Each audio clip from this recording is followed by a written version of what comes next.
Hello everyone, MX2 here, and in this video we'll be going over installation for the last 3 Blender versions.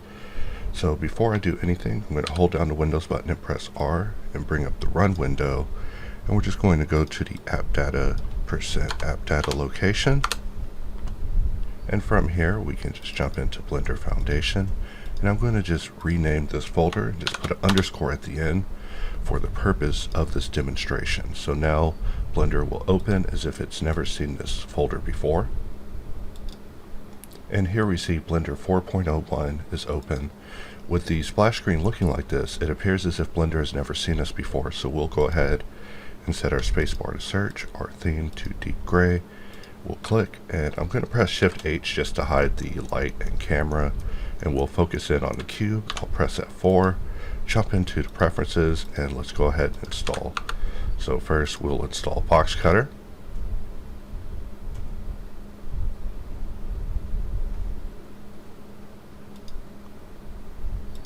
And then we'll install HardOps. And with that, we have successfully installed both products. And that's really all there is to it. We'll go down to Boxcutter notifications and enable that. We'll save our preferences. We'll go up to the top, start Boxcutter, and we'll just go ahead and save our setup file. And from here, we are now able to begin box cutting. So I'll just go ahead and make a quick shape just to test it out. And we'll go in and alt-click dice, press T in order to exit to twist, and we'll just lower this down to a lower twist. And with that, our test is complete for Blender 4.01. Now let us open up Blender 4.0. Alright, and here we are in Blender 4.0. For this one, it's using the exact same settings as the previous version of Blender, Blender 4.01. So this means that the startup scene's the same, the add-ons installed are the same, so there's nothing for us to do going back to this previous version that isn't that far back. 4.01 and 4.0 appear to have a relationship, so their preferences are connected. But if you try migrating from a previous version of Blender to the 4.0 line and use the same preferences, you might run into issues. So let us go down to Mesh Tools, alt-click Dice, press T, click, and just like that, we were able to quickly get in and make something.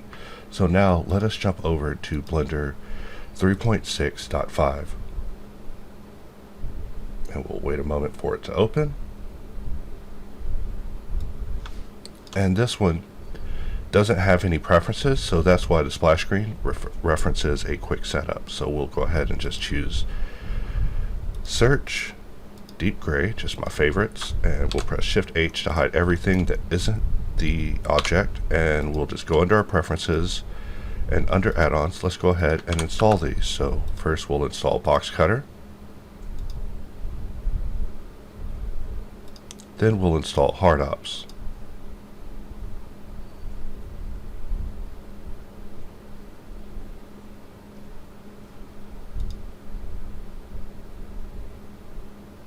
And with HardOps enabled, we can go under Operator UI options and enable Boxcutter notifications. And from here, if we press Alt-W, we've started Boxcutter. I can go under File, choose Save Startup Scene, and our startup scene is started. So basically, whenever we open, we will be ready to begin box cutting immediately without issue. So from here, we're just going to do the same thing we did before. Mirror it, go under Mesh Tools, press T to exit to twist.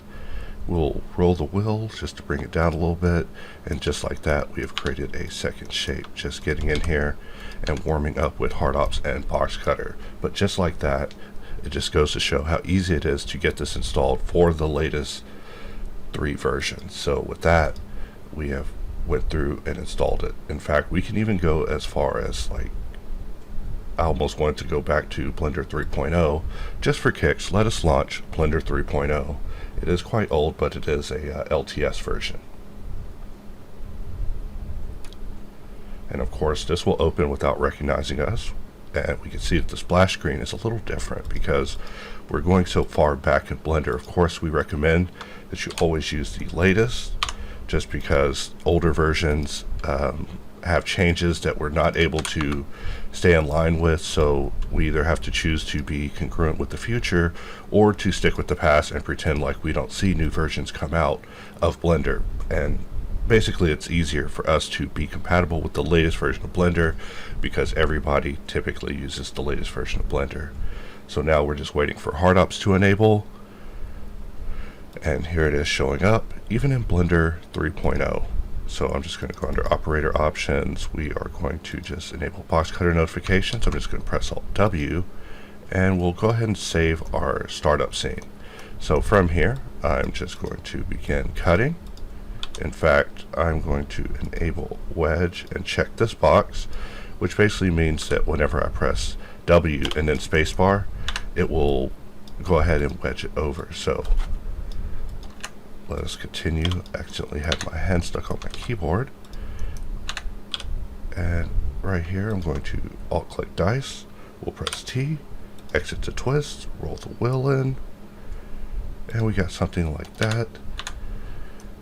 And with that, we have basically set this up for Blender 3.0. So we're just showing that no matter which version of Blender that you're using, preferably you would use the latest, but all the way back, we currently support Blender even to limiting extents, depending on how far back you're going. But at least for the main three versions, 4.01, 4.0, and 3.6.3, we should have everything, or 3.6.5, we should have everything covered. And with that, I'll wrap up this video, and I'll see you guys next time.